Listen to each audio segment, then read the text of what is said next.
भैया हम लोकगीत कलाकार अखिलेश यादव फौजी नेताजी के जन्म दिवस 22 नवंबर 2024 पे एक श्रद्धांजलि गीत प्रस्तुत कर रहल बानी। हमके पूरा विश्वास बा आप लोग के पसंद आई। अरे हक के आवाज अब ना केहू उठाई आई जैती नेताजी। हक के आवाज अब ना केहू उठाई आई जैती नेताजी। हक के आवाज अब ना केहू उठाई आई जैती नेताजी। हक के आवाज अब ना केहू उठाई आई जैती नेताजी। रउआ बिन रोवेला गरीब सब भाई आई जैती नेताजी। रउआ बिन रोवेला गरीब सब भाई आई जैती नेताजी। रउआ बिन रोवेला गरीब सब भाई आई जैती नेताजी। नाम मुलायम रहे दिल फौलाद हो।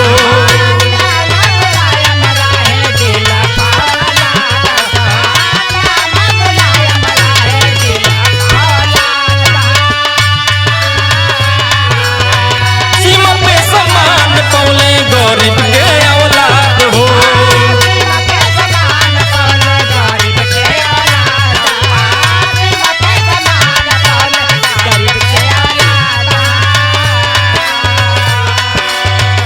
रउआ चलते पावे लगले, रउआ चलते मान पवले। सीमा पे सिपाही आई जैती नेताजी।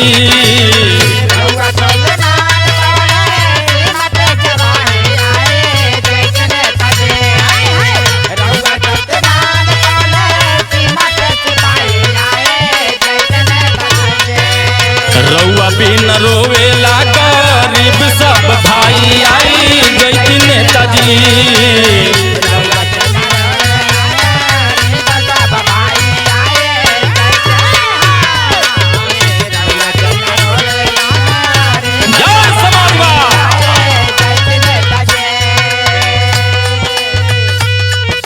पिछड़ा दलित के नाही रहे कोनो पूछ हो।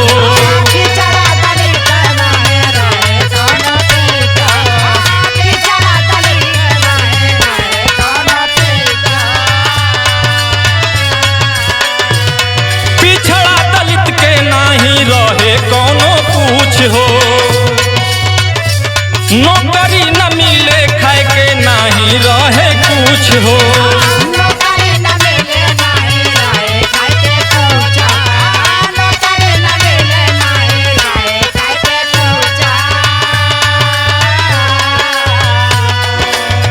काशी राम साथे दिहनी समीकरण बनाई आई जैती नेताजी।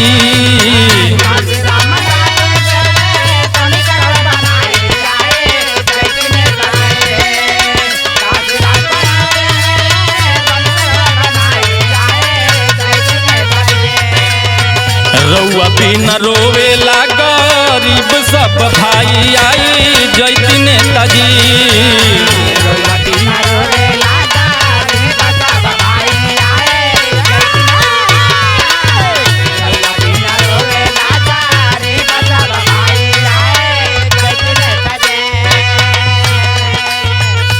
समंतियन के नाथ दिहनी जैसे कालिया नाग हो।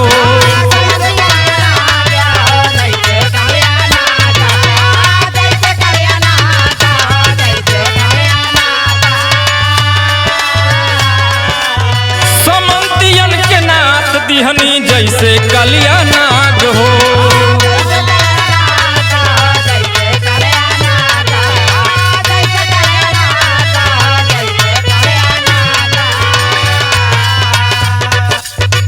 दलित पिछड़ा बने लागल जज कलेक्टर राज हो।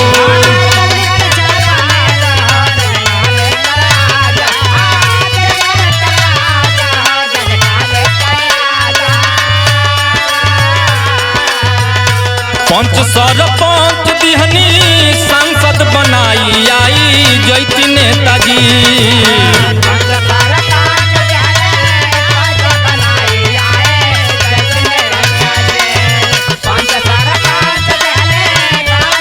लोकसभा विधानसभा में प्रतिनिधित्व होने लगा।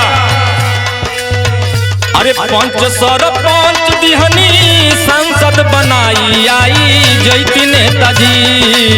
रउआ बिना रोवेला गरीब सब भाई आई जैती नेताजी।